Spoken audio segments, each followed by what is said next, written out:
நம்ம பசங்க பெரும்பாலுமே யூஸ்வலாக வீட்டில் அம்மா சமைச்சு கொடுக்கும்போது நிறைய குறை சொல்லுவோம். அம்மா கறி நல்லா இல்லை, உரப்பு பத்தலை, உப்பு இல்லை, வேறு ஏதாச்சும் பண்ணித்தாங்க, அது இதுன்னு 1000 நொட்டை சொல்லிக்கிட்டே இருப்போம். நான் இன்றைக்கி சமைச்சேன். திடீர்னு செஞ்சுக்கிட்டு இருக்கும்போது புகை பிடிச்சி எரிஞ்சிருச்சு, ஃபயர் அலாம்லாம் அடிக்க ஆரம்பிச்சிருச்சு. ஒரு நாளைக்கு சமைக்கிறதுக்கே எனக்கு இந்த கஷ்டமாக இருக்குது.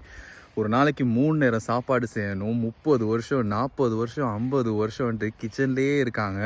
சலிக்காமல் எது வேணாலும் கேட்டாலும் செஞ்சு கொடுப்பாங்க. எத்தனை மணிக்கு எழும்பி சாப்பாடு கேட்டாலும் செஞ்சு கொடுப்பாங்க. அது மட்டும் இல்லாமல் இடையில டீ வேறு எது வேணாலும் செஞ்சு கொடுக்கறது இப்படி. அந்த ஒரு சர்வீஸுக்கு வந்து எண்டும் இல்லை, லீவும் இல்லை. நான் ஏன் சொல்கிறேன்னு சொன்னால், அது ஈஸி இல்லை.